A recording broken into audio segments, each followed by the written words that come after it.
Irmãos, finalmente vocês não imaginam quem está comigo. O nosso soberano grão-mestre Geraldo Bob, hoje o homem forte na maçonaria brasileira. É quem está mandando.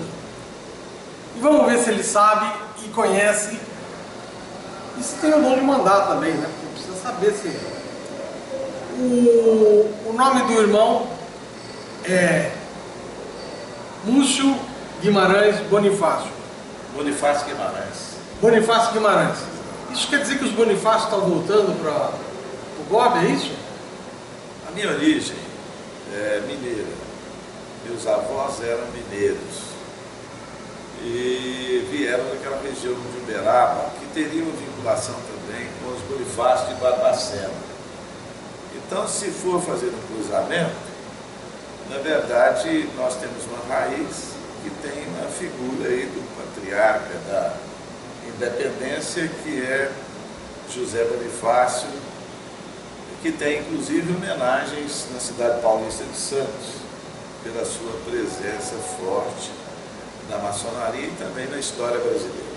Aliás, exatamente por José Bonifácio, e essa vinculação familiar, eu até costumo chamar de José Bonifácio, mas é Múcio Bonifácio Guimarães.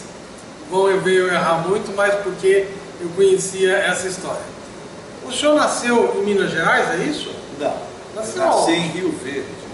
Rio Verde. Rio Verde fica no sudoeste do estado de Goiás, é uma das regiões mais fortalecidas pelo agronegócio brasileiro. E, portanto, muito fora da margem da crise que atropela a economia brasileira. Rio Verde é uma região extremamente produtora de grãos, conseguiu se industrializar, portanto, faz um aproveitamento do produto primário e tem um ganho exponencial, um PIB razoavelmente elevado e tem contribuído, como outros municípios que integram o agronegócio brasileiro, para um equilíbrio bastante eficaz na balança comercial brasileira, principalmente na exportação de produtos. E parece que, inclusive, sua loja lá, não é? O senhor nasceu e viveu lá a vida toda? Como é que... A vida toda. Meu pai era maçom, meu avô maçom, eu tenho irmãos carnais que são maçons, tenho primos que são maçons, todos conviveram no ambiente da minha loja, que é a loja Estrela Rioverdense. É uma loja tradicional, criada na década de 30, que tem uma forte presença, inclusive no desenvolvimento da cidade, que tem contribuído com muitos valores. O atual prefeito, Paulo do Vale, é irmão da Estrela Rioverdense, e outros mais têm se destacado na vida pública e que tem atividade maçônica na loja Estrela Rioverdense. Aliás, a primeira viagem que o senhor fez, a Rede Comé inclusive cobriu essa sessão, foi lá na Estrela Rioverdense. Exatamente. Nós comparecemos uma semana depois da posse, numa atividade maçônica, iniciação de alguns irmãos, novos irmãos, e exatamente aconteceu isso na Estrela Rioverdense. Não foi nada programado, porque a data das eleições não era conhecido, quando o calendário de iniciações da loja estava em desenvolvimento. Mas foi uma feliz oportunidade, porque juntamos um acontecimento importante na minha vida, na vida da loja Estrela Rioverdense, de ter sido empossado uma semana antes, grão-mestre geral do Grande Oriente do Brasil. O senhor chegou a ser mestre instalado na loja? Mestre instalado, fui venerável por 2 mandatos, e nesse período nós acumulamos várias outras atividades, como, por exemplo, participamos ativamente do embrião que levou à criação da UniRV, a Universidade Rio Verde, que hoje tem 23 cursos regulares, tem um contingente de cerca de 6.000 alunos e tem um ensino de qualidade que é orgulho para a região sudoeste do meu estado. Interessante, está vendo como é bom a gente perguntar? Se não pergunta, não fica sabendo.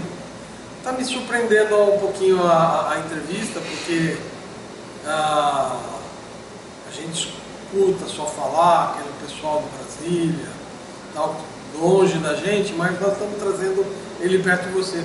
O senhor é casado, tem filhas? Muito bem casado. Eu me casei com uma mineira que é da cidade, inclusive ali do Triângulo Mineiro, cidade de Tuiutaba, mas eu a conheci na minha cidade de Rio Verde.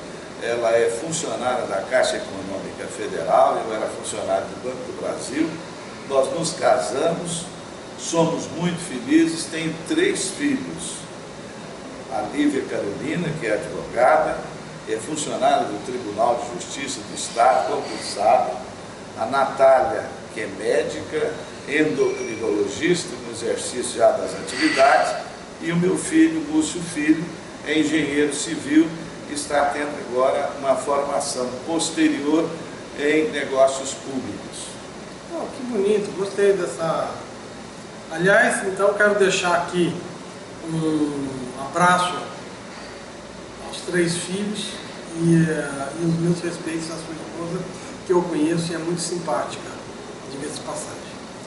Bom, eu acho que nesse ponto nós chegamos ao ponto de saber quem é o nosso grão-mestre que nasceu, quantos filhos tem, a sua vida particular. Não, eu acho que eu vou fazer uma pergunta que eu vejo nas redes sociais e podem achar que eu fui covarde não perguntar. E eu tenho que perguntar. Eu, por várias WhatsApp, e-mails, inclusive, que eu recebi dizendo que o senhor está na Lava Jato. Isso é verdade? O que tem? Eu até acredito que se estivesse mesmo, teriam embargado as suas eleições. Mas da onde surgiu isso? Está muito em voga fake news. Hoje tomou conta aí do processo avassalador de comunicação. Logo que surgiram essas primeiras questões, nós fizemos uma nota de esclarecimento. Essa nota de esclarecimento, ainda como candidato, foi vastamente divulgada nas redes sociais, dizendo inclusive da nossa trajetória na ocupação de vários cargos de atividade pública. Também fui empresário, exerci atividades empresariais, empresa, empregadora, portanto oferecedora de serviço, e tenho uma vida absolutamente transparente, absolutamente limpa. Senão, eu não seria inclusive nem maçom. Para ser candidato, a documentação que tem que se organizar é uma documentação muito pesada. Tem que ter todas as certidões, inclusive a área jurídica aconselhou à época que nós juntássemos até a quitação de débitos, a certidão da OAB, só para se ter uma ideia, e isso tudo foi juntado efetivamente no processo que levou à homologação da candidatura, que acabou sendo exitosa na companhia que tive do nosso irmão Ademir Cândido. Portanto, na época, na nota que nós divulgamos, nós explicamos que nós exercemos, dentre os vários cargos, um de diretor de operações da Agência de Fomento do Estado de Goiás. No exercício desse cargo, nós tínhamos em uma organização financeira a capacidade de autorizar também a contratação de incentivos fiscais.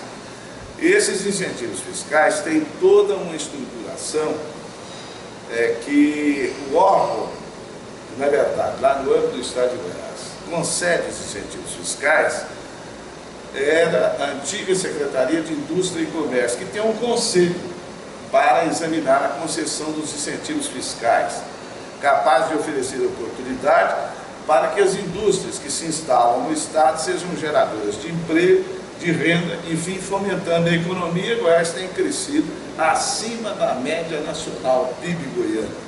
tem tido um salto de qualidade exponencial. Então, nesse sentido, houve a contratação de um incentivo fiscal que, posteriormente, houve um questionamento do Ministério Público, os esclarecimentos foram prestados e não somos parte ativa.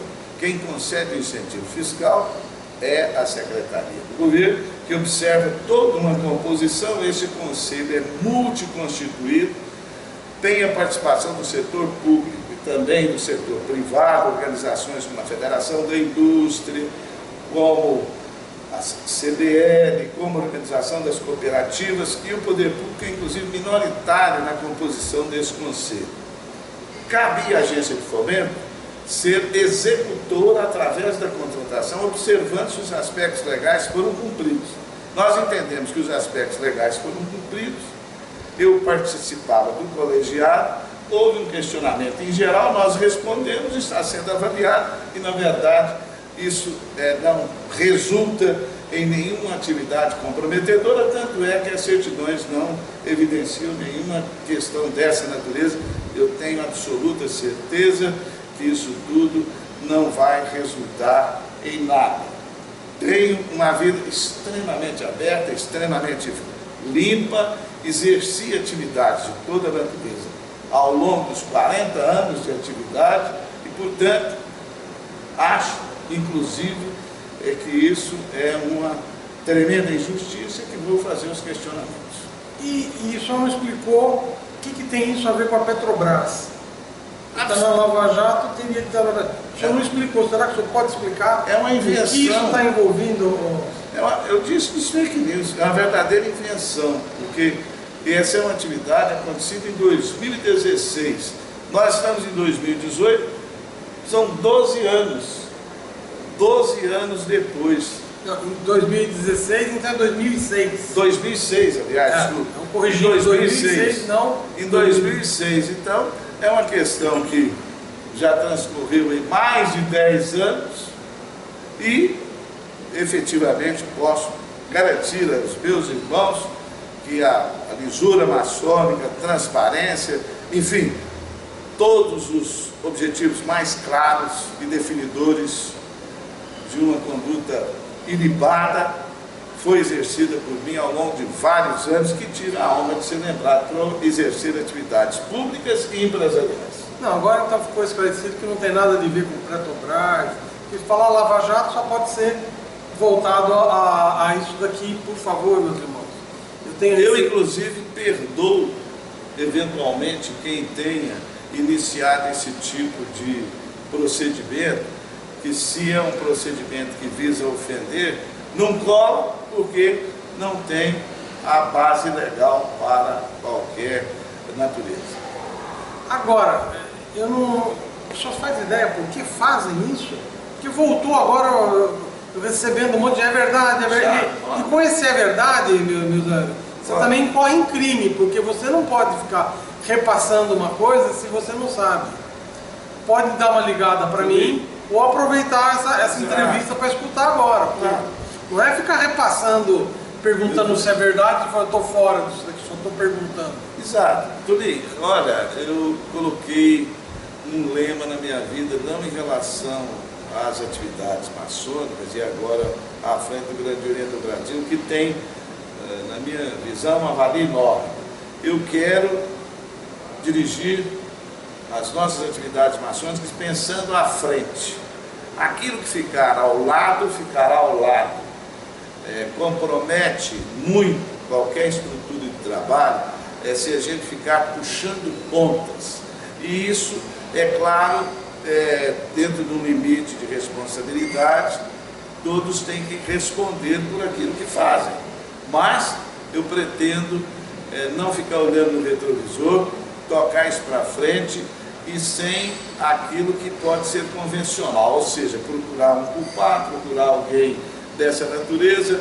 Eu estou à disposição dos nossos irmãos para nós construirmos um caminho que seja bom para o Grande Oriente do Brasil, para as atividades maçônicas, para as nossas famílias, enfim, para chegar ao final do mandato e ter pelo menos a coragem de olhar nos olhos dos irmãos e sentir que nós podemos juntos realizar aquilo que foi mais positivo para a nossa ordem?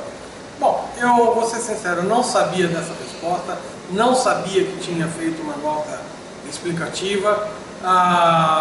Vocês sabem como é que eu sou, jamais decepcionaria vocês deixando de fazer essa pergunta. Foi muito importante porque acabou esclarecendo uma coisa que até eu, que sou de mídia, eu só via a acusação e não via a resposta correta. Eu acho que deve se cortar esse pedacinho para se colocar essa explicação para todo mundo. Mas isso não vai ser a tônica da entrevista não, porque o que nos interessa é o GOB, Grande Oriente do Brasil, a potência que nós estamos. Eu queria... O senhor está há quanto tempo? Um mês, completou exatamente no dia de ontem. Pode fazer uma avaliação desse um mês de tiroteio? É tiroteio? Foi prazer ou... Não, prazer. Olha, eu vou dizer, nós estamos preocupados, primeiro, em formar um secretariado que tenha adequação ao perfil do novo momento da gestão. Esse perfil de secretariado tem que vir acompanhado de algumas diretrizes. O que é que nós consolidamos durante a movimentação que antecedeu o processo eleitoral? Dizer que nós iríamos harmonizar, inovar e crescer. Fazer a juntada desses três pilares é importante para a construção de todo um programa de ação em favor do Grande Oriente do Brasil. Eu imagino que todos os irmãos têm uma expectativa, e mesmo pelas movimentações que fizemos, os contatos com as lojas, já antes com o nosso saudoso irmão Eurípides Barbosa Nunes. E hoje, juntamente com o Ademir, nós sentimos que as bases maçônicas querem maior participação da nossa ordem em momentos significativos para a nação brasileira. Queremos ter uma maçonaria atuante, operante e que possa dar uma autoestima significativa às nossas maneiras de trabalhar internamente no ambiente das lojas. E que tenhamos, sobretudo, os chamados efeitos desejados. Nós estamos trabalhando muito com essa máxima, que é de Bertrand Russell, dizendo que o exercício da atividade boa para a gestão é poder obter os chamados efeitos desejados. É em busca disso que nós estamos colocando um programa de ação que valorize as entidades paramaçônicas como forma de crescer e consolidar uma renovação mais coerente para o Grande Oriente do Brasil. As lojas precisam de dinamizar essas atividades. Temos também a certeza absoluta de que temos que promover algumas alterações nos nossos marcos legais para poder ajustar uma nova realidade e que não podemos fugir para obter os chamados efeitos desejados ou desejáveis, fugir do momento avassalador da comunicação. A comunicação terá que vir acompanhada de toda uma instrumentalidade para fortalecer, por exemplo, o ensino à distância, para poder ter uma informação correta em relação às atividades que serão desenvolvidas. E em terceiro ponto, julgo também indispensável que possamos consolidar todo o trabalho de cada secretaria ajustado com a dinâmica da comunicação. Olha, ele falou agora uma coisa aqui que quase me arrepiou aqui, pessoal. Eu vou falar, vou ter que perguntar. O senhor vai ensinar à distância, sinais, toques e palavras? Não, nada disso. Serão vídeos curtos, orientativos e que tenham, por exemplo, quais são os deveres de um venerável de loja, quais são os fundamentos legais que levam, por exemplo, à candidatura de um venerável de loja. Coloquei aqui esses dois exemplos para poder dinamizar. O secretário de Orientação Ritualística, Pedro Juque, que é uma quase que unanimidade nacional do âmbito do Grande Oriente do Brasil, conversamos muito sobre o que vai ocorrer na dinâmica da área. Por exemplo, temos que fazer alguns ajustes em rituais. Esses ajustes serão feitos. Ele já tem pessoalmente um blog para tirar dúvidas. Nós também vamos ativar a nossa área de comunicação para que as dúvidas de ritualísticas, de todos os ritos, mas começando com o rito escocês antigo e aceito, possam também ser dirimidas com a velocidade necessária. Nós não vamos conseguir reter os jovens no ambiente maçônico se nós não fizermos algumas alterações. Portanto, nós estamos dinamizando, ampliando aquilo que pode ser acobertado dentro da estrutura do Egolicard, para ter uma dinâmica tão forte que possa também sentir os jovens que ingressarem na maçonaria que nós estamos antenados com o futuro. Nós temos que quebrar alguns paradigmas entre o ser e o não ser, entre o que pode e o que não pode, mas temos que afastar muito o que não pode, porque o que não pode, a sociedade está aí sofrendo um processo de transformação enorme por conta de proibições exacerbadas e que nós temos que discutir cada vez mais com a base maçônica e entender os novos momentos que estão aí exigindo um novo comportamento, uma nova dinâmica. Fica tranquilo que ele fala difícil mesmo, mas eu vou voltar em cada assuntinho, não vou deixar nada para lá não. Eu vou voltar um pouquinho. O senhor estava preparado quando morreu o Barbosa? O senhor estava preparado para ser soberano? Ou o fato de o senhor ter feito o Imanar, ter ido assim, lhe deu uma canja administrativa? Não, aproveita e responde, por que o senhor resolveu aceitar, sendo que o Ademir já era o adjunto e era lógico que ele fosse seu titular e o senhor o adjunto? O senhor era o coordenador da campanha, isso vocês precisam saber. Ele era o coordenador da campanha, viu que ele fala difícil, tem um jeito de estruturar as coisas. Nós acabamos de assistir, transmitimos parte de uma reunião onde ele quer ata, ele quer números, ele quer fazer um monte de coisa. Achei interessante esse jeito dele. Então, o senhor pode responder. Olha, mas um pouquinho mais simples para uma maçom à distância. Da capital, ele já tem opinião. Um dos momentos mais difíceis da minha vida foi a morte do nosso irmão Eurípides Barbosa Lemos.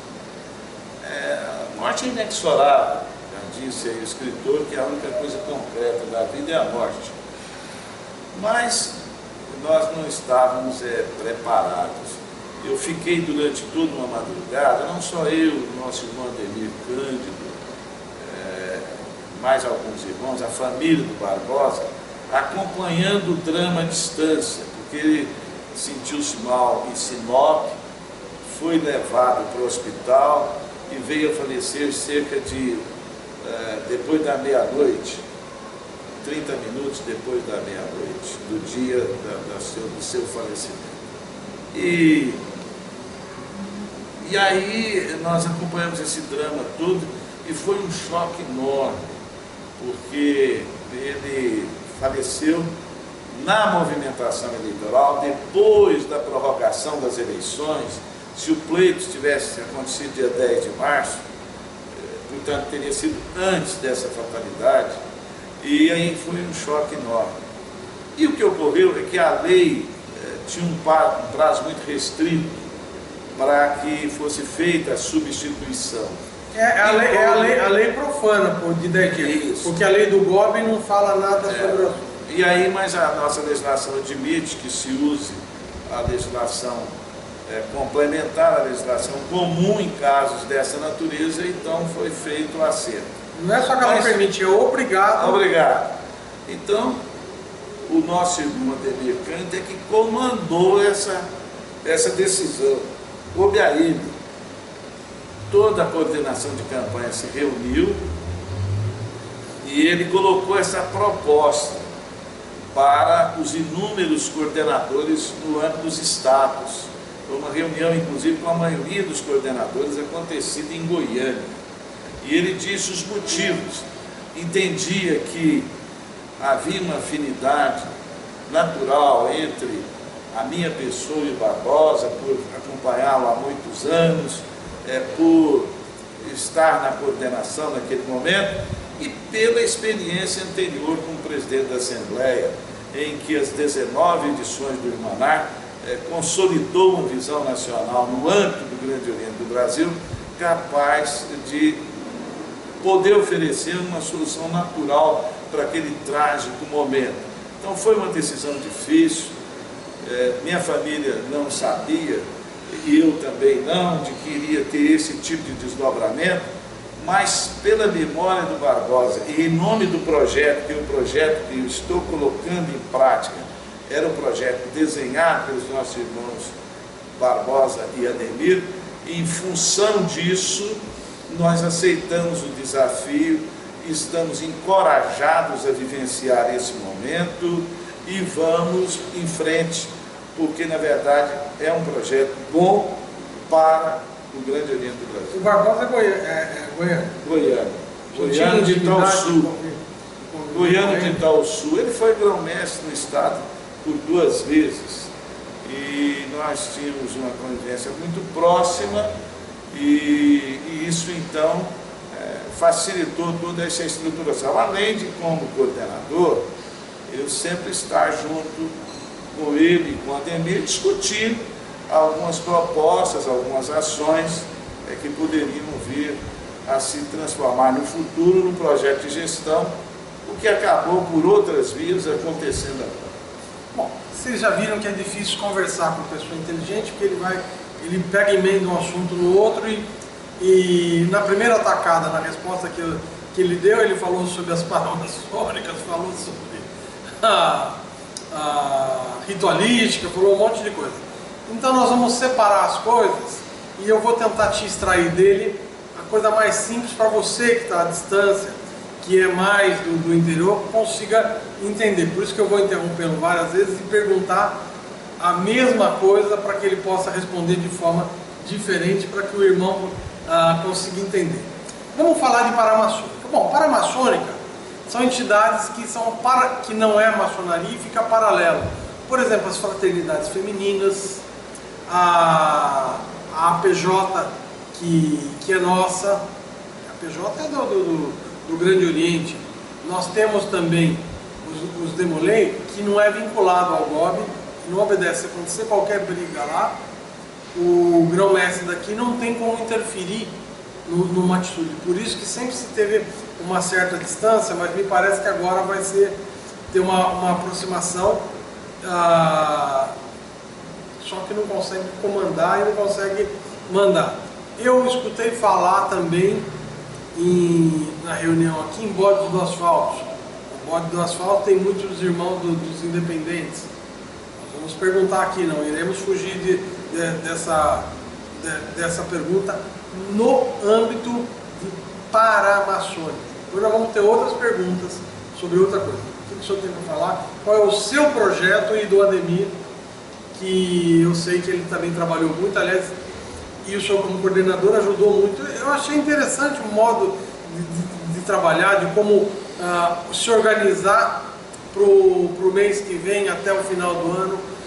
Eu gosto disso, por gentileza. Bem, o projeto de prestigiar, de valorizar, de ampliar as atividades das entidades paramaçônicas não chega a ser um projeto meu nem do Ademir. É um projeto necessário para o Grande Oriente do Brasil, porque os levantamentos indicam que a média de idade do atual quadro do Grande Oriente do Brasil é de 59 anos. Portanto, é uma média, eu costumo comparar isso com o corpo humano. Se você tem uma cabeça, um cérebro bom e tem uma base razoável, mas a coluna vertebral está comprometida, ela não segura a movimentação do corpo humano. E o que acontece? Nós temos que melhorar a base para poder dar essa solidez da coluna vertebral, portanto, temos que admitir maçons mais jovens com mais intensidade. E temos que fazer isso com qualificação, porque quando isso é discutido no ambiente das lojas, logo vem a pergunta: mas renovar massificando, sem qualidade? Não é isso. É valorizar, é prestigiar e é renovar com qualidade, mais intensamente. Já na discussão, no momento que se realizavam as edições do Irmanar, eu colocava: se nós temos 80 mil gobianos, se cada um conseguisse mais um no espaço de 12 meses, nós teríamos 160 mil. Veja que isso é um raciocínio muito simples. Há espaço para crescer num país que tem essa população que o Brasil tem, com essa dimensão brasileira e com a vontade que tem os maçons do Grande Oriente do Brasil também de ter uma organização cada vez mais forte. Isso é absolutamente possível. Aí tem causas que permeiam no meio desse caminho. Fala-se muito em evasão, todos sabem algum motivo da evasão, mas não trabalha nas causas. Você tem a consequência e não trabalha preliminar para obter as soluções, e o processo fica efetivamente mais complicado. Mas é por isso que nós temos que ter entidades fortes no âmbito dos APJistas, das APJs. Temos que valorizar sim os demolês, valorizar essa atuação. Eu vi que o senhor esteve em Ribeirão Preto e deram um apoio forte. Um apoio forte, como estive também anteriormente em Aracaju, e sentindo as atividades dos demolês. Mas em Aracaju não é mas dos COP, que é o nosso. Mas o que eu estou me referindo, e o Ademir tem feito isso também, é a juventude maçônica. Então a juventude maçônica, aí nós temos que entender isso num processo mais amplo. E temos que ter essa base para que esses jovens se interessem em ser maçons e com boas atividades, como APJistas e como demolês, eles possam vir a integrar os nossos quadros, e aí sim com maior qualidade. E aí veja que nós não estamos falando nas vertentes da maçonaria, nós estamos falando em contemplar todos, e é claro que nesse pedaço tem aquilo que ficará muito bom também para o Grande Oriente do Brasil. Entendi. O senhor não falou das fraternidades. Das fraternidades, é porque um ponto de solidez nas atividades maçônicas, e, além do trabalho social que elas desenvolvem, você viu aqui na reunião que fizemos com o pessoal da área das paramaçônicas, inclusive com o secretário Arquiariano, nós recomendamos à presidente da FRAFEM Nacional que selecione aqueles projetos e aquelas cunhadas que as executaram, que possam ter evidência aqui em Mato Grosso, isso vai valer para todo o país, para que nós possamos oferecer insumos para a nossa área de comunicação, fortalecer essas atividades, mostrando os bons exemplos, usando todas as ferramentas, a TV Globo, as nossas mídias sociais mais intensas, e com isso... E a Rede Colmeia está à disposição disso. A Rede Colmeia e você, que além da Rede Colmeia, vai integrar o nosso sistema de comunicação também. Então, com isso, nós temos que ter a Rede Colmeia, a TV Globo, todas consolidadas dentro do mesmo objetivo. E aí você vai ser muito mais da comunicação do Globo do que da Rede Colmeia. A Rede Colmeia vai ser caudatária dessas ações do Grande Oriente do Brasil, como outros mais pelo país que nós estamos identificando. A ideia é criar uma grande rede de comunicação com pontas em várias regiões importantes do país, para ter isso consolidado de maneira evidente, mostrar os bons exemplos como forma de autofortalecimento daquele potencial que tem a maçonaria. O Barbosa mesmo já dizia, ao estipular e ao criar o chamado Banco Social, que seriam elencos das atuações sociais das lojas em todo o país, nós, sem dúvida nenhuma, teremos a maior ação social do Brasil desempenhadas pelas lojas maçônicas deste país, notadamente do Grande Oriente do Brasil.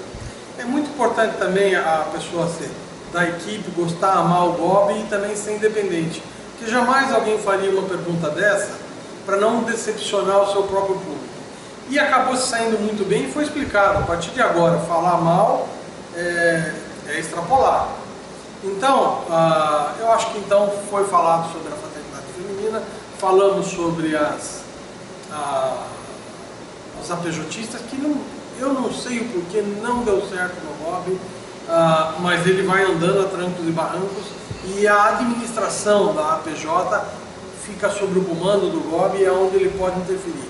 O que ele não pode interferir, ele inclusive não pode gerar verbas, porque não tem como ele tirar dar uma verba para algo, ou apostar em algo que ele não possa ajudar de fato, e fazer palhaçada. Então, sem autorização, principalmente da Soberana Assembleia. Porque poucas pessoas sabem, é o seguinte, o dinheiro que tem na cultura, e se precisar para a área de saúde, ele não pode pegar o dinheiro da cultura e comprar um remédio. Precisa estar planejado no orçamento, senão é complicado e as contas não são aprovadas. Bom, eu quero complementar isso aí, Tulinho, dizendo o seguinte, nós estamos falando em fortalecimento. O fortalecimento, ela quebra qualquer barreira. Então nós, quando falamos de valorizar a juventude, e quando falamos de juventude maçônica, estão em todos os estratos dessas participações, nas APJs, nos demolês e tal, isso significa estimular, valorizar, prestigiar e ter o resultado do chamado efeito desejável. Não adianta ter barreira legal e a gente não atingir o objetivo. Nós temos que parar de preocupar muito com os controles e perder nos fins. Os controles são importantes, mas se eles interromperem os fins maiores da maçonaria brasileira, eles devem ser sim seccionados, enfrentados e discutidos e sobretudo alterados nos nossos próprios comportamentos. E os apoios podem ser dados, inclusive, cedendo nos tempos. Eu sou da loja Láquila Romana, onde os demolei trabalhavam de sábado lá e pagavam aluguel. E lá pelas tantas nós descobrimos que eles pagavam aluguel. A primeira providência tomada da loja foi devolver o dinheiro dos meninos. E eles pensaram que estavam sendo postos para fora. E vieram conversar desesperados. Não, nós estamos devolvendo porque não tinha de cobrar. Alguém achou que vocês iam ocupar o espaço e ia cobrar? Imagine, a loja tem que bancar, e foi isso que aconteceu. Então tem um monte de coisa que a gente pode fazer que não necessariamente é dar dinheiro, e sim apoiar, cedendo espaço, estando junto, prestando atenção, transportando. Tem um monte de coisa legal. Eu estive agora mesmo em Ribeirão Preto, onde estiveram os senhores. Notei que houve uma diferença muito grande. Aquele jovem que também que comanda os demolês lá, que está como presidente, que larga agora a Ilha do Sul. Eu esqueci o nome dele, realmente. Ele é muito bom, e eles chegaram ao ponto de fazer a seguinte proposta. Com o apoio do GOB a eles fariam em cada cidade onde que eles tinham um núcleo, eles formariam um grupo de APJ. Aliás, o senhor aceitou ou não aceitou isso? Ou vai fazer coisa planejada, não é de dar resposta na hora? Exato, nós estamos planejando, você viu aqui a reunião, nós estamos articulando algumas ações, mas é uma proposta extremamente simpática. Nós estamos constituindo legalmente toda a área que vai envolver as atividades das paramaçônicas e vamos chegar nesse ponto de poder decidir efetivamente. Mas é muito simpático, vejo com muita simpatia e entendo que nós devemos fazer todas as linhas de convergência para crescer. Sendo para crescer, nós vamos fazer sim. E tudo isso passa por uma área legal da coisa, porque não é só chegar, tô apoiando, chega uma hora que você tem que apoiar com um café para os meninos, apoiar com alguma coisa, só que para isso o orçamento tem que ser aprovado por você que está aí do outro lado, sabendo da importância do que está sendo feito. Bom, vamos falar sobre cultura, não ritualística. O que o senhor vai fazer pela cultura? Aliás, o senhor tem uma apresentação que eu gostei da sua apresentação. Vocês deviam assistir, viu? Eu me comprometo com vocês que a próxima vez que ele for fazer essa apresentação, eu vou colocar no ar direto. Aliás, parte dela que caiu o sinal, mas parte da apresentação dele, vocês viram aí, tá antes desse vídeo que eu estou apresentando. Então, a área de cultura vai receber todo o apoio. Nós pretendemos dinamizar cada vez mais as atividades ligadas, por exemplo, às visitações aos nossos museus, em Brasília e também no Palácio do Lavradio. Uma das alternativas que temos é tentar colocar o Palácio do Lavradio no roteiro turístico do Rio de Janeiro. É importante que isso aconteça. Exemplo que acontece lá com o Palácio do Catete, que tem lá toda a história da República, e que nós também podemos efetivamente ter um espaço de visitação organizado e assegurado para as belíssimas instalações do Palácio do Lavradio. A firmatura de convênios, nós estamos em busca da obtenção da ISO 37001, que vai abrir as portas, inclusive, para nós podermos tentar a captação de recursos externos com entidades afins e poder incrementar essas ações. No caso também do museu em Brasília, firmar alguns convênios com a Secretaria de Turismo do Distrito Federal e ajustar também visitas de organizações escolares. Isso já aconteceu no passado, está precisando de ser retomado de uma maneira mais intensa, a fim de que a história belíssima da maçonaria brasileira e do Grande Oriente do Brasil, as coisas se somam, falar em Grande Oriente do Brasil, está falando de uma história da maçonaria brasileira, pelo peso da nossa tradição, é efetivamente uma preocupação que deve acompanhar a nossa área de gestão. Mas mais do que isso, nós pretendemos fazer a promoção também de concursos literários entre a família maçônica, entre os nossos jovens, para termos trabalhos apresentados, contemplados e publicados. Vamos também regionalmente procurar evidenciar um fomento real das atividades culturais ligadas àquilo que já acontece no Grande Oriente do Brasil e partir para um momento expressivo de valorização da arte e da cultura no ambiente interno da nossa maçonaria. Interessante.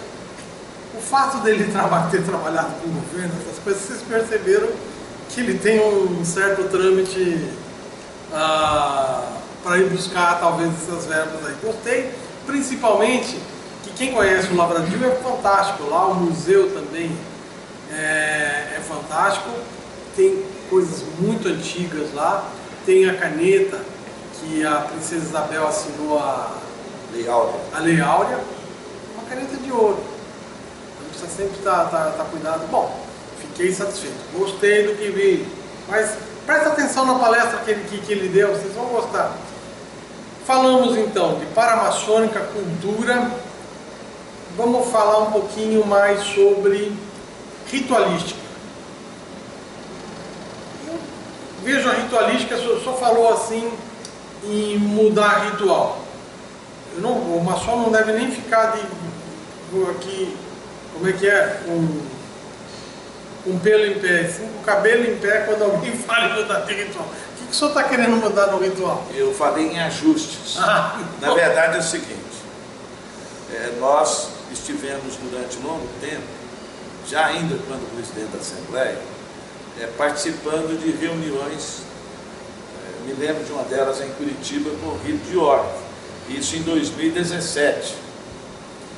E temos conversado com muitas lideranças dos ritos. A primeira preocupação que tivemos foi fazer um preenchimento, até agora, da Secretaria Nacional, da Secretaria-Geral de Orientação Ritualística e dos adjuntos de cada rito. Então ficou o secretário Pedro Juque, que é lá do Paraná, ficou no rito de York, o Pedro, eu volto a dizer que extremamente respeitado no país todo. Joselito ficou no rito, o secretário nacional adjunto do rito de York, que também foi escolhido pelas principais lideranças do rito de York. O mesmo aconteceu no caso do rito brasileiro, com a escolha do nosso irmão Júlio, que é lá de Minas Gerais, e as lideranças do rito o indicaram, retificado. Permaneceu o Paulo Câmara, também escolhido pelas lideranças das 30 lojas que praticam o rito no país, e esse preenchimento está se dando dentro desse conjunto. No caso do rito escocês, o nosso irmão Pedro Júlio já me antecipou que precisa de fazer alguns ajustes que são necessários. Com a autoridade que ele tem, com o peso do seu conhecimento, nós iremos, no momento próprio, submeter isso a uma comissão e vamos resolver de vez esses primeiros ajustes que terão que ser feitos. O mesmo ocorre no rito de York. No rito de York também há uma ansiedade dos irmãos que praticam o rito, dos estudiosos do rito, que pretendem também fazer alguns ajustes. Portanto, esses ajustes virão dentro das demandas de cada rito, porque nós temos que ter esses irmãos satisfeitos e seguramente reconhecida a sua ansiedade, as suas ansiedades em ver esses assuntos resolvidos. Então nós vamos caminhar nesse sentido. Só para vocês terem uma ideia, realmente o rito de York tem um monte de coisa que não tem nada a ver com o rito. Que a legislação brasileira que coloca, por exemplo, a bandeira, dele entrar, sair, toda aquela forma, isso não tem no rito de York. Esse é um exemplo que eu estou dando. No rito escocês é pior ainda. Vocês sabiam que existem mais de 120 ritos escoceses diferentes, e todos os ritos escoceses fazendo as mesmas coisas, só que um faz num determinado ponto do templo, a outro faz no outro determinado ponto do templo. Antigamente se andava, alguns andam em esquadria, ou hoje se anda obviamente no sentido horário, coisa assim desse tipo. Eu vi, mas um monte de coisa que é parecido com aquilo que a gente faz aqui. Existe sim,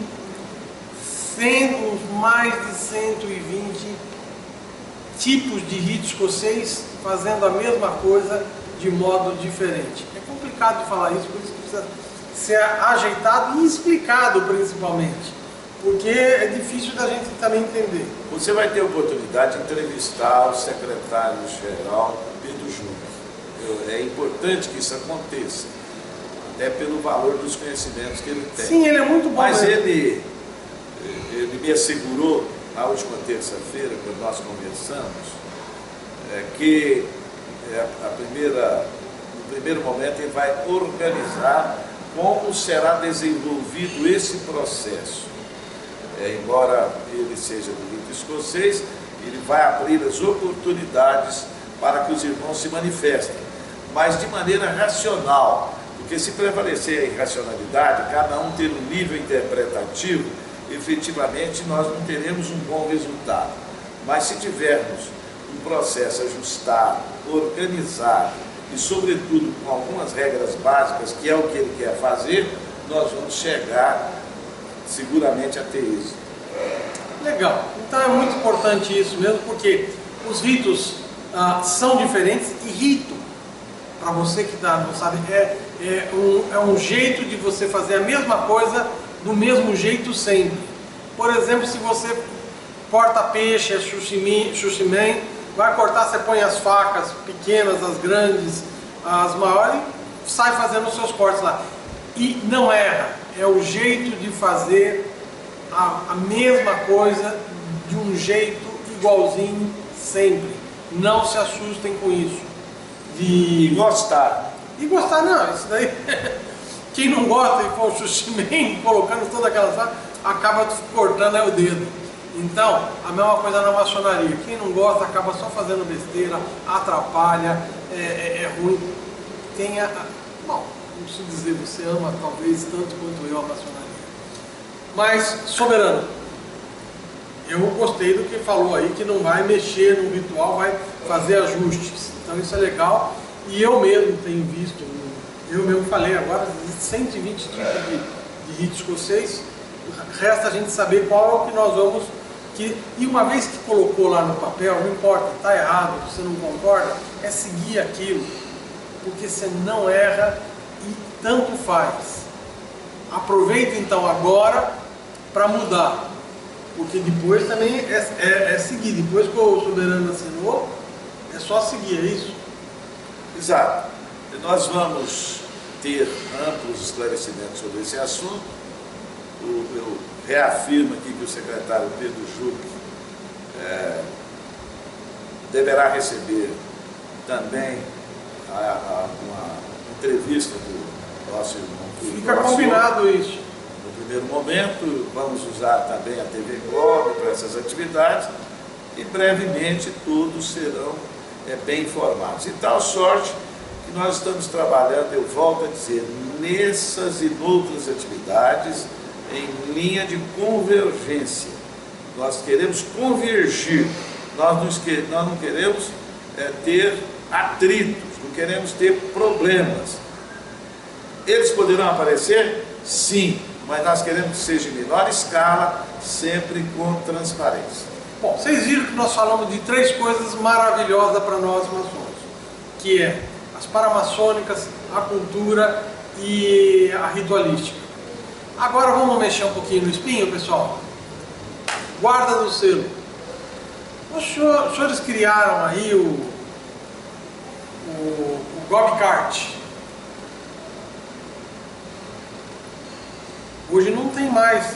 Você que é meu maçom, amigo, querido, hoje a maçonaria tem um Gobcart. É uma coisa desse tipo aqui.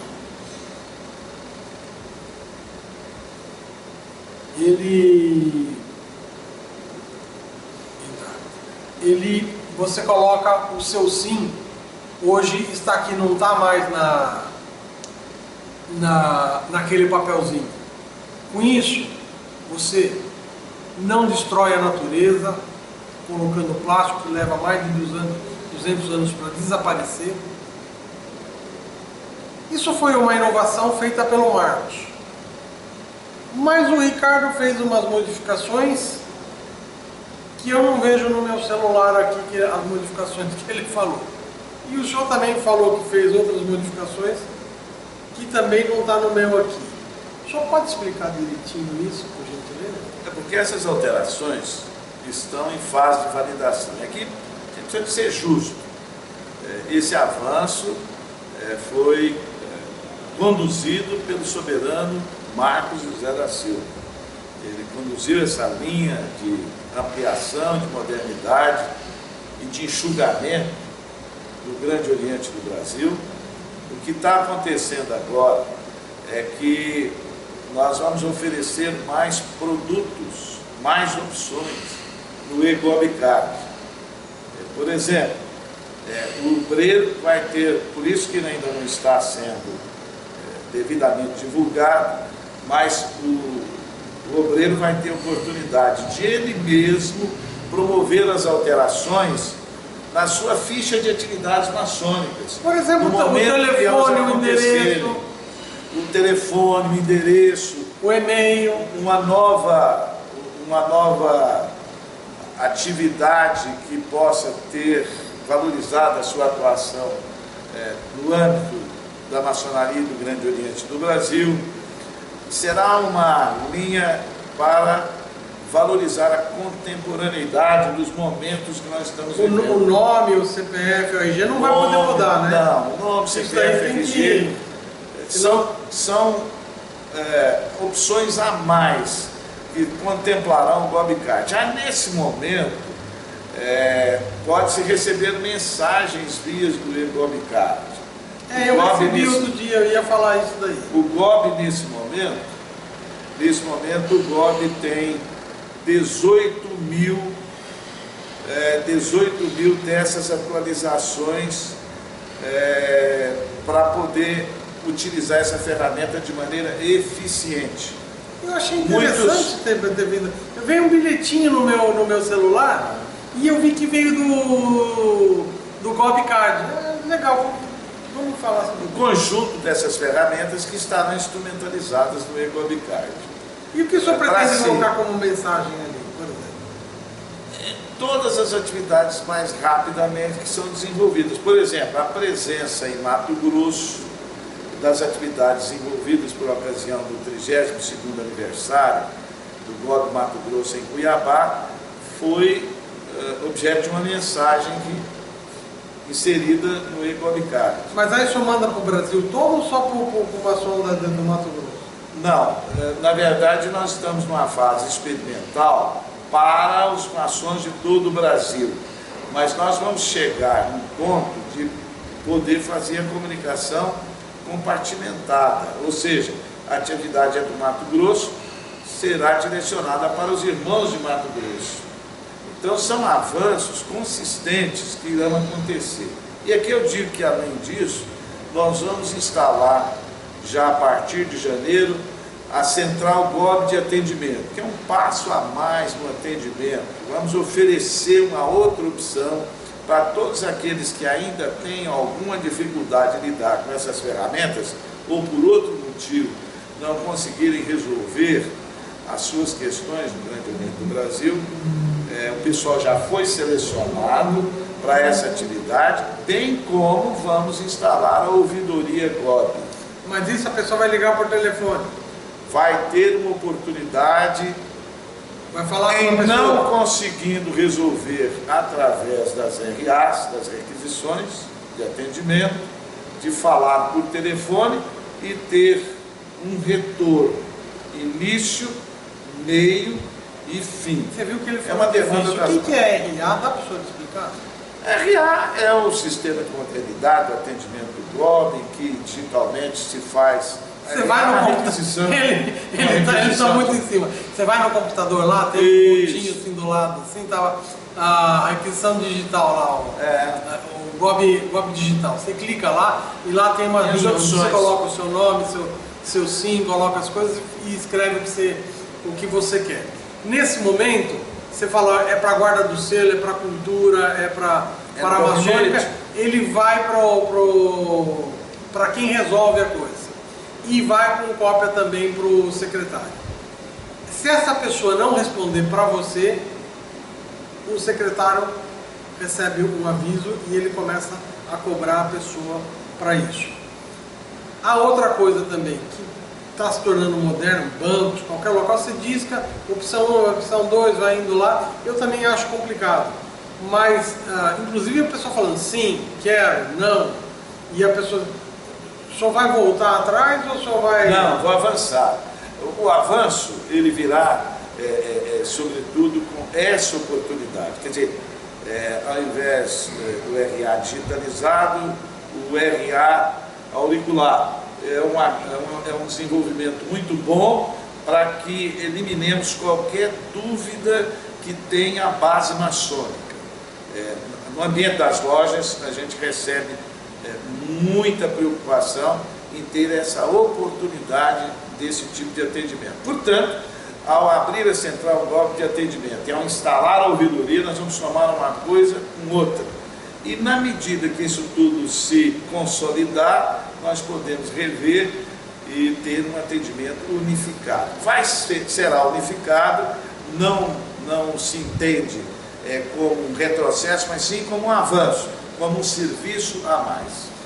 Ou seja, vai ter aquele digital que nem operadora de telefone, se Não. você quer fechar o contrato... O modelo está sendo trabalhado, mas tudo caminha para ser mesmo uma oportunidade de um número em que se receba a ligação, faça-se um registro mais imediato e possa ter uma resposta também muito rápida, em função do nível de necessidade de cada maçom do Grande Oriente do Brasil.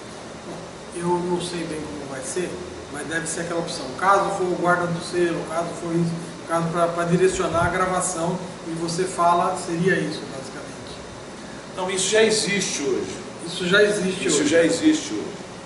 É por conta daqueles que ainda tendo todas essas opções não conseguirem resolver, terão essa também oportunidade de falar com o bloco. Vai falar com uma pessoa mesmo? Não é atendimento robotizado.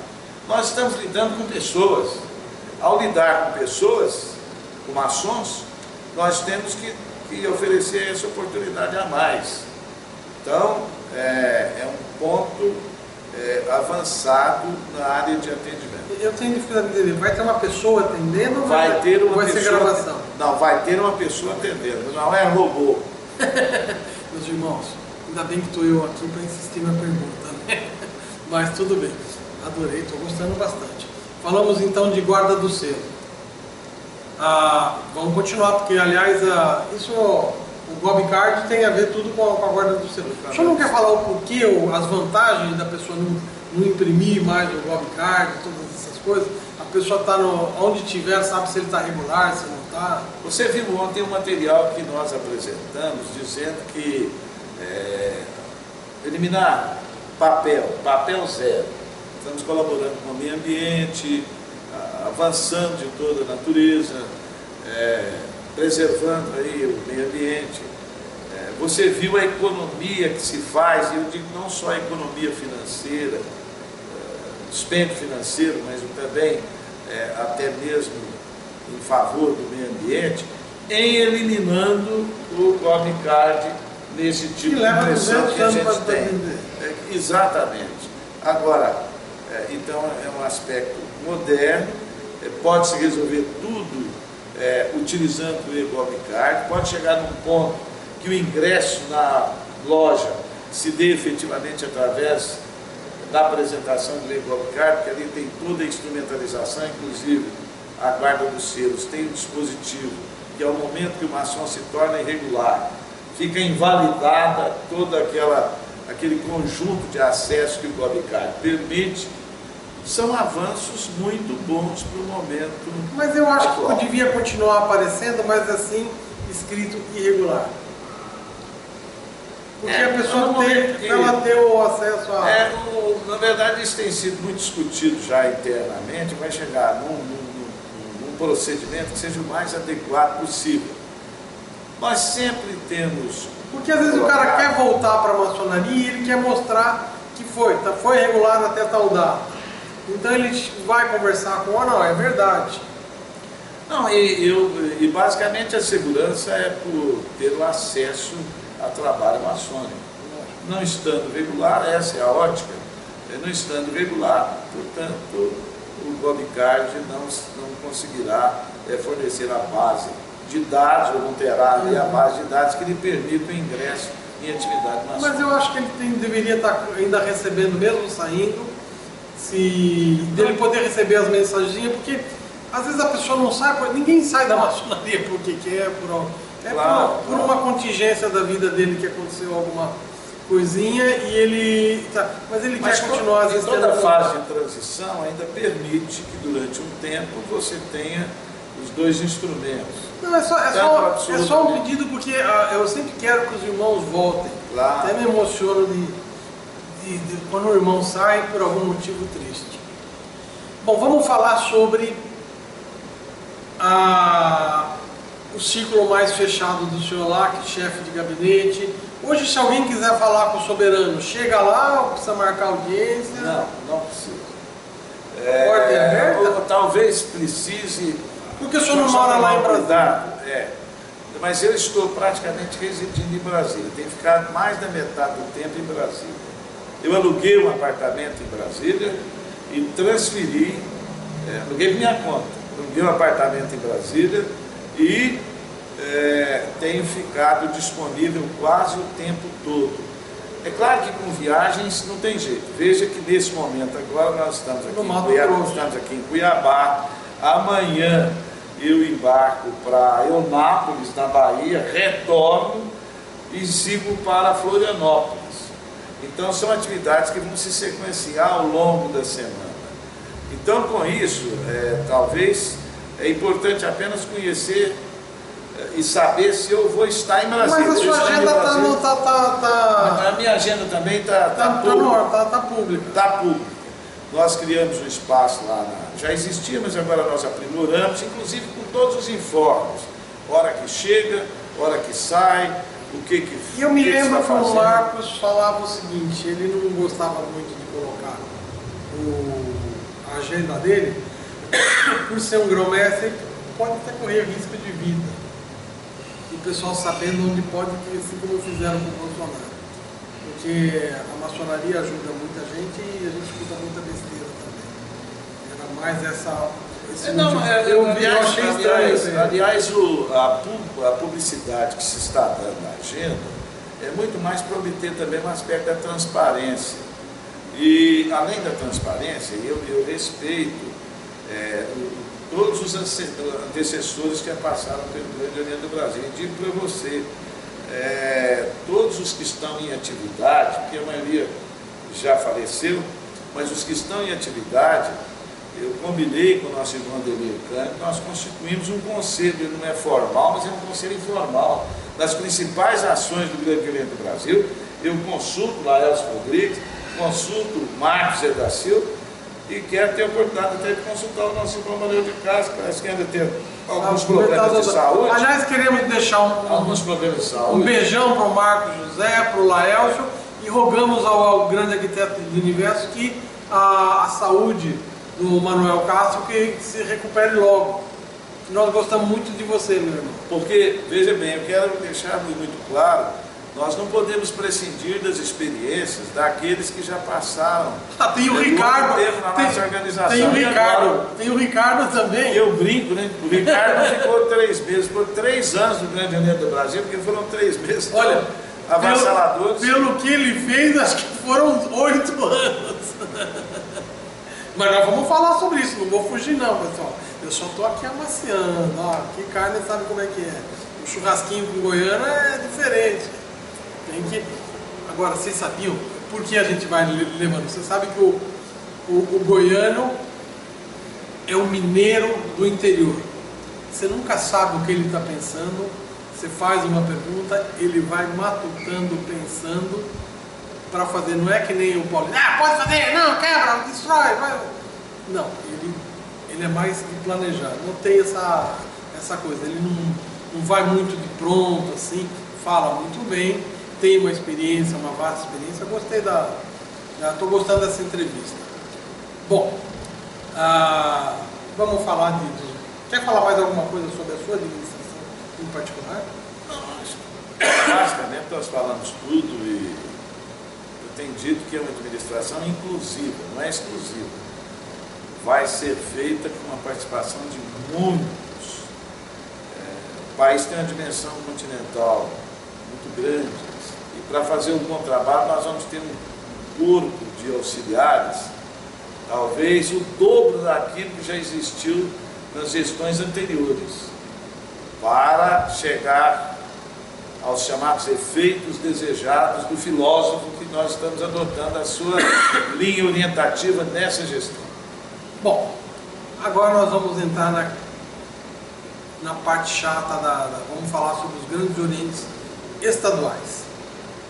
Eu nem vou oferecer remédio para estômago, porque um remédio aqui não vai resolver.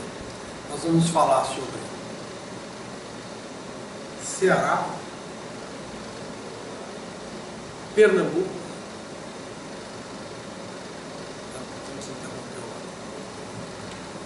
vou voltar aqui. Vamos falar sobre Ceará, Pernambuco, Minas Gerais, São Paulo e Rio Grande do Sul.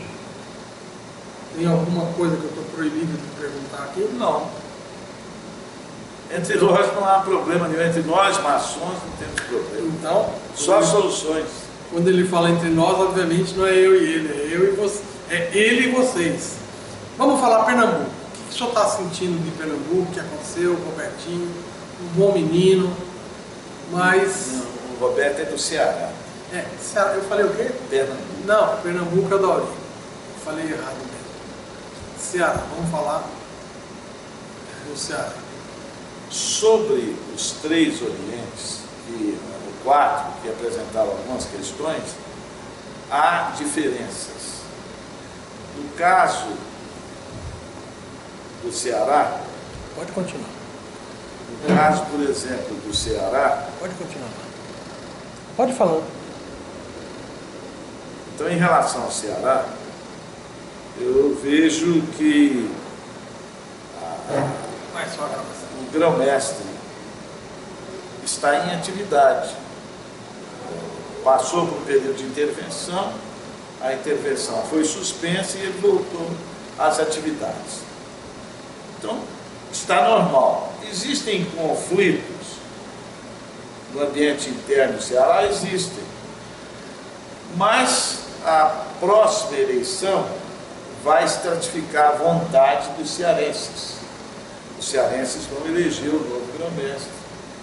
Portanto, acontecerá uma normalidade administrativa vinda pela prática mais essencial da democracia maçônica, Eles ainda estão que é o filiados ao exercício GOD. do voto. Quem? Eles estão filiados ao GOD ainda.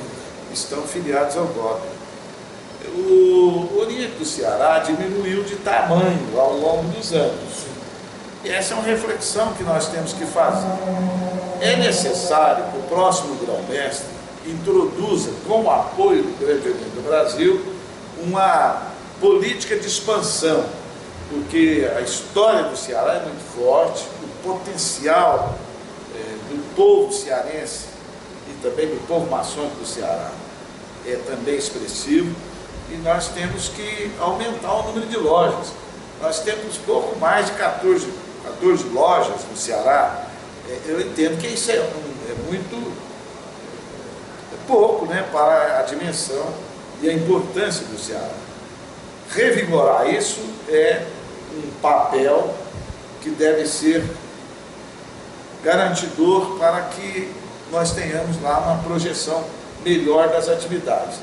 Vamos aguardar a eleição do próximo grão-mestre e aí então sentar com ele, dar condições de que ele também faça um bom trabalho e apoiarmos para que isso aconteça com a maior rapidez possível. Pernambuco foi feita a desfederalização, mas eles ficaram com a maioria ou com a minoria? Nós recebemos recentemente, e até eu autorizei publicar no Boletim do Grande Oriente do Brasil, um volume expressivo de lojas que formalmente estão integradas, pelo menos pela demonstração que evidenciou aquela publicação, ao Grande Oriente de Pernambuco. Existe uma questão judicial em relação, lá está a intervenção, em relação à sede física onde funciona o Grande Oriente de Pernambuco, e nós devemos aguardar a decisão da Justiça. A Justiça está avaliando o assunto, tem feito isso dentro dos limites da legalidade e cabe a nós aguardar. Vamos também incentivar o próximo grão-mestre para que tenha uma política de expansão, de crescimento e de vitalidade para a maçonaria pernambucana. E essa sim também tem uma história fortíssima de lojas que existiam antes mesmo da criação do Grande Oriente do Brasil. Eu vi que a maioria ficou com a gente. Minas Gerais. Minas Gerais. Minas Gerais está ainda sob intervenção e temos lá uma disputa de candidaturas que já foram registradas, parece que hoje em torno de 3 a 4 candidaturas que vão disputar o pleito. Temos uma questão avançada para resolver em relação àquela entidade SNI, a Sociedade Nacional Meus irmãos, e também finalmente vocês não imaginam caminha na minha visão aceleradamente para ter como segunda maior unidade federativa do Grande Oriente do Brasil, Minas Gerais? uma linha de informalidade.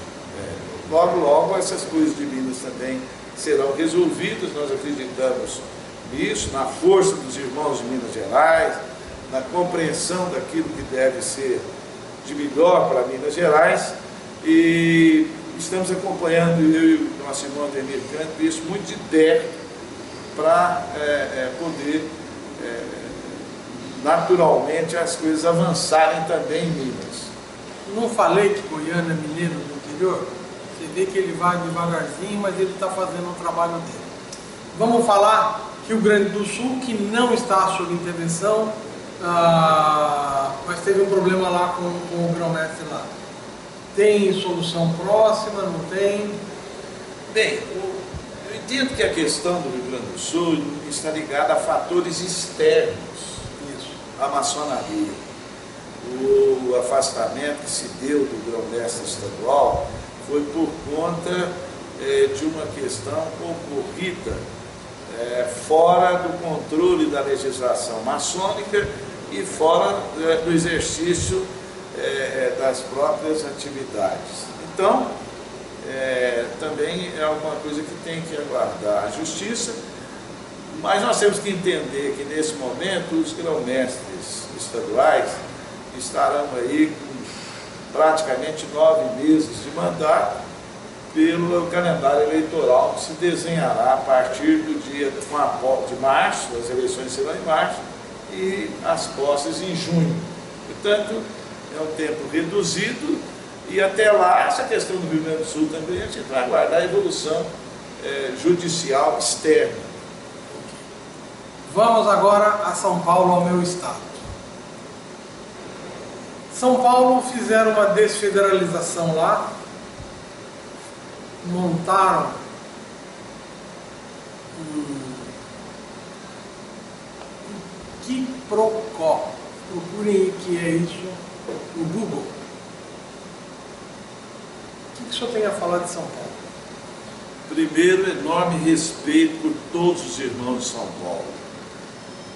Os irmãos que são do Grande Oriente do Brasil, os irmãos que, por alguma questão de foro íntimo, se desligarem do Grande Oriente do Brasil, mas por todos eles o maior respeito.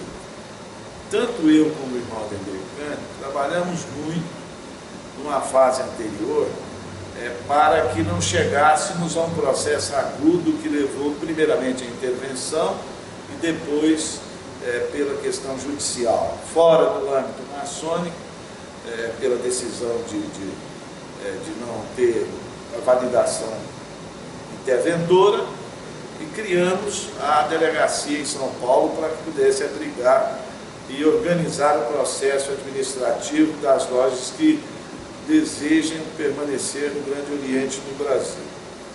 O que nós podemos dizer é que não faltou diálogo. Nós não éramos grão-mestres, e nem adjunto Ademir era, mas não faltou diálogo. Nós conversamos muito com o nosso irmão Camel, gostaríamos muito de que não tivesse acontecido aqueles desdobramentos, mas enfim, chegou nesse ponto e agora nós temos uma nova história em São Paulo, com a instalação do GOB SP, do Grande Oriente do Brasil, São Paulo. E os trabalhos vêm sendo conduzidos pelo nosso irmão Rui Correia, assessorado por uma grande equipe de irmãos de São Paulo.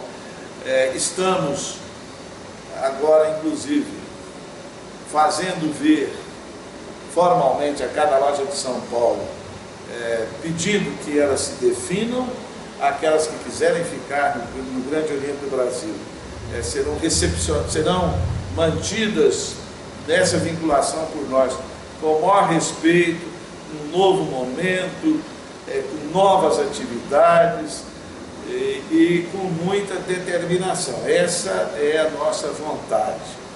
Aquelas que não quiserem permanecer, nós respeitamos a decisão e vamos procurar ter uma convivência das mais salutares. Eu digo sempre que nós trabalhamos muito pela união.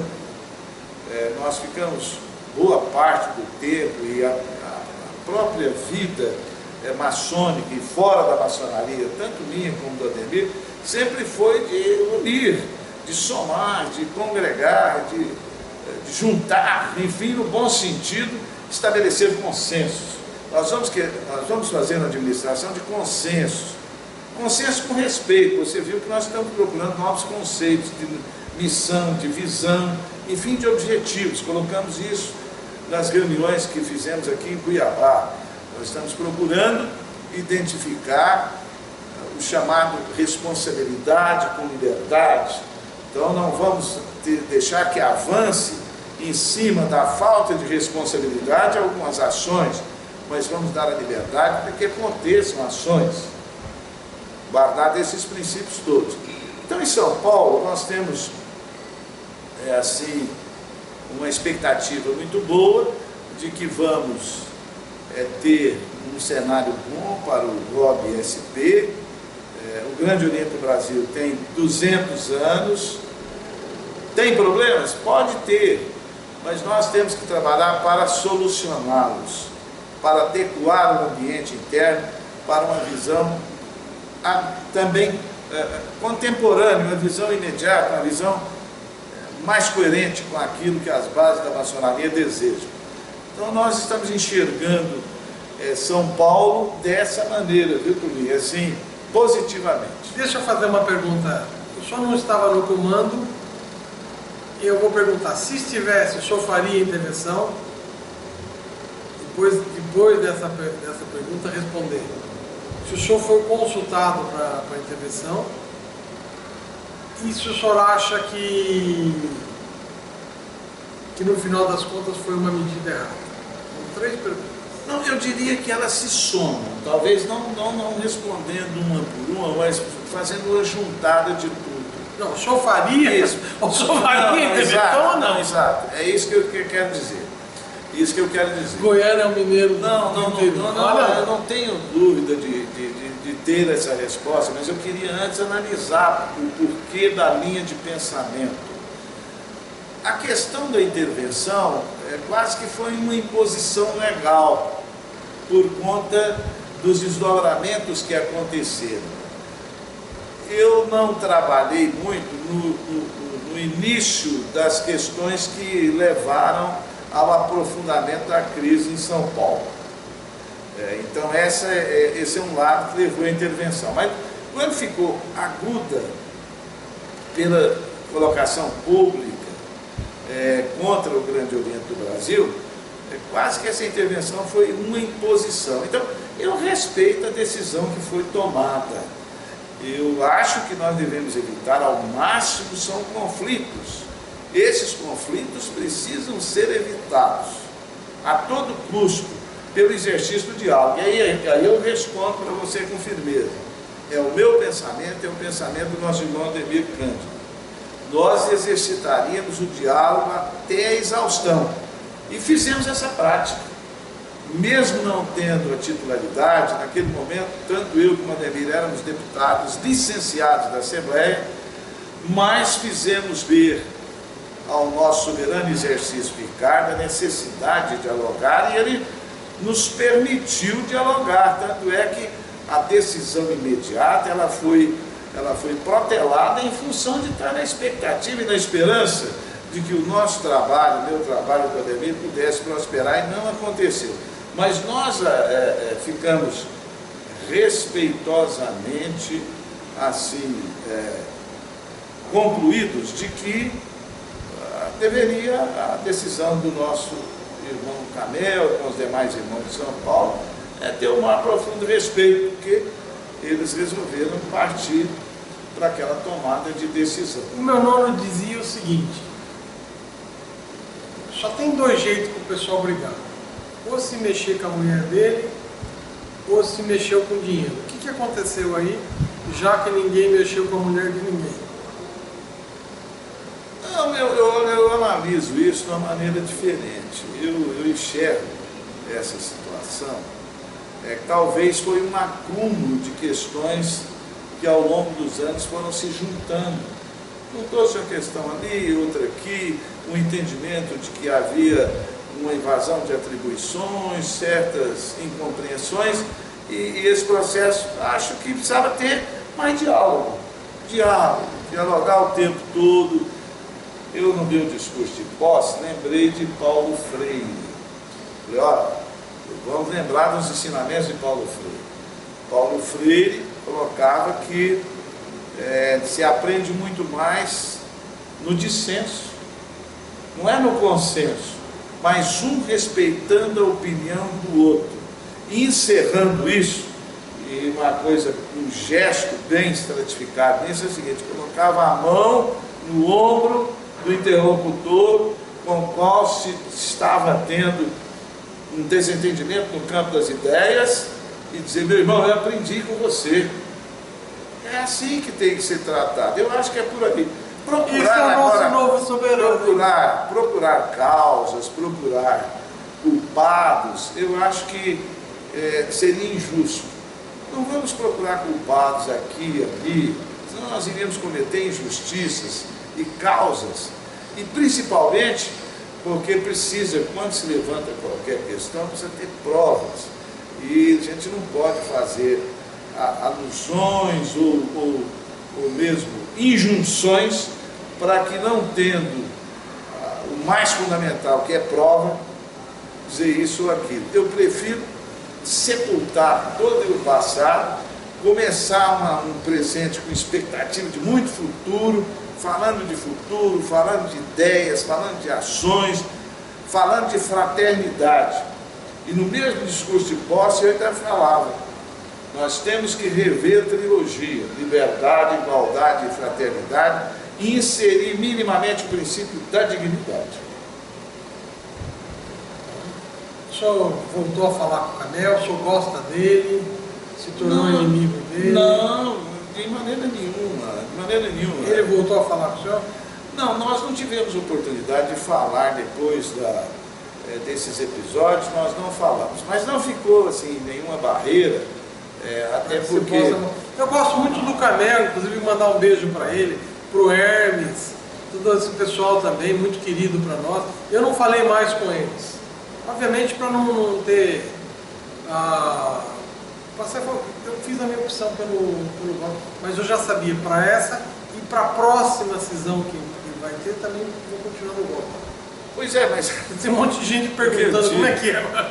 Para essa e para a próxima também. Eu digo o seguinte, nós não podemos misturar uma coisa e outra. Não é um momento de, vamos dizer, desencontro de ideias ou de ações que a gente deva construir aí uma barreira. Não existe barreira. Até porque os princípios mais fundamentais que nós cultivamos é o da fraternidade, é o da união. Então a gente vai se propugnar o tempo todo por isso e sem oferecer oportunidade de diálogo. O Bob não vai tentar pegar lá o buraco lá e o dinheiro da multa, essas coisas? Nós temos que respeitar a legalidade. Tudo aquilo que a justiça maçônica vier a reconhecer, e se tiver alguma decisão da justiça não maçônica, nós teremos que cumprir. Nesse momento eu entendo que o patrimônio está lá com o Grande Oriente, está com o gospel, e então essas coisas serão discutidas no futuro. Entendo que não é o momento adequado para a gente discutir isso.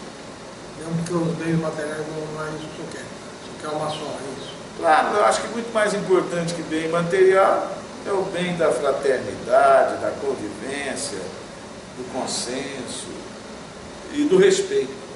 Vocês estão gostando de conhecer o nosso soberano? Ele é diferente, você viu? Talvez se ele estivesse no comando, talvez não tivesse tido essa intervenção.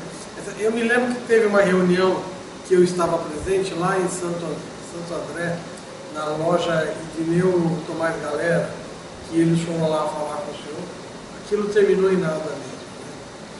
Ele saiu de lá dizendo que ia desfazer e não desfez. Não, assim, nós conversamos o tempo todo dizendo que, de repente, ele poderia ficar convencido que talvez devesse não realizar a Assembleia, mas se ele estivesse convencido de que isso era bom, porque também não adianta a gente tentar convencer alguém daquilo que não agrada, né? Não fica bem com a sua própria consciência. Mas foi um esforço feito, ele também teve a humildade de reunir conosco, nós tivemos também a grandeza e a humildade de procurá-lo. Enfim, a liderança tem que ser liderança servidora, a literatura já ensina para a gente. A liderança servidora é aquela que vai para a cozinha fazer a comida para o liderado. Laelcio tem que dar o exemplo. Não fazia isso, Laelcio? Fazia e fazia questão de servir a todo mundo. Ele fazia o cliente, fazia coisa. E o primeiro prato de todo mundo era ele que colocava pessoalmente. Também isso a gente faz, não é por outro motivo, é por convicção. Bom, Soberano, nós estamos aqui já indo para 2 horas da nossa entrevista, está sendo muito agradável. Então, eu gostaria que o senhor quer falar mais alguma coisa sobre qualquer assunto, o senhor esteja à vontade. Eu perguntei o que eu queria. Quer dizer, meus irmãos, que peço o apoio de todos para a construção de uma maçonaria, de um grande Oriente do Brasil fraterno, com respeito aos antecessores. Preciso contar com a ajuda deles e de todos os maçons do Grande Oriente do Brasil. Eu tenho colocado sempre que a governança maçônica não é isolada, é o conjunto do Executivo, do Legislativo e do Judiciário. Isso está imposto pela nossa Constituição e pela beleza da nossa federação. Nem eu, nem o nosso irmão Ademir queremos valorização própria. Na verdade, nós seremos avaliados num futuro que não está tão distante pelas nossas ações, pelos nossos atos e pela maneira de compreender o ambiente e o momento que nós estamos vivendo no nosso país. Eu fico assim convencido de que terei o apoio de vocês, preciso desse apoio. Quero sim receber críticas, o meu telefone estará sempre à disposição dos irmãos, o número é 62996862346, eu tenho a conexão aí com o WhatsApp, e estou disposto a receber todas as sugestões, ligações a qualquer momento. Eu durmo pouco, podem me ligar a qualquer hora do dia ou da noite. Se em algum primeiro momento eu não der o retorno, darei logo em seguida, e essa é a escalada que nós estaremos enfrentando ao longo dos próximos anos, e espero corresponder às expectativas. Da minha parte, da parte do nosso irmão Ademir, não haverá falta de esforço. Nós queremos nos esforçar, porque é uma missão muito gratificante dirigir o Grande Oriente do Brasil. A história contará também a nossa participação. E eu espero que ela seja positiva para que bons antecessores que tivemos no passado já puderam se orgulhar do trabalho que fizeram e, pelo menos, da trajetória que percorreram. Nós também queremos imaginar que no futuro todos poderão se sentir contemplados com essas ações que, se não serão materiais, serão sobretudo aquelas voltadas para o vigor e a valorização do maior respeito da maior potência maçônica da América, que é o Grande Oriente do Brasil. Então eu queria agradecer muito a vocês. Desculpa se eu não fiz alguma pergunta que vocês queriam, mas eu procurei sempre fazer perguntas de WhatsApp que eu acompanho. Não fui proibido de fazer pergunta nenhuma, e pelo visto ele respondeu, acho que tudo, inicialmente no alto nível, que é o jeito dele falar, e depois a gente foi descendo um pouquinho mais, usando os termos mais corriqueiros. Meu soberano, eu tenho certeza que não há uma pessoa do outro lado que não gostou. Aliás, os amigos não precisam nem falar que gostaram todos. Os inimigos, não importa o que, não vão gostar. Mas aqui não é local de inimigo, aqui é só local de fraternidade. Então eu queria deixar o meu profundo agradecimento por essa entrevista. Obrigado. Obrigado. Tudo pelo Grande Oriente do Brasil. Viva o Grande Oriente do Brasil! Obrigado.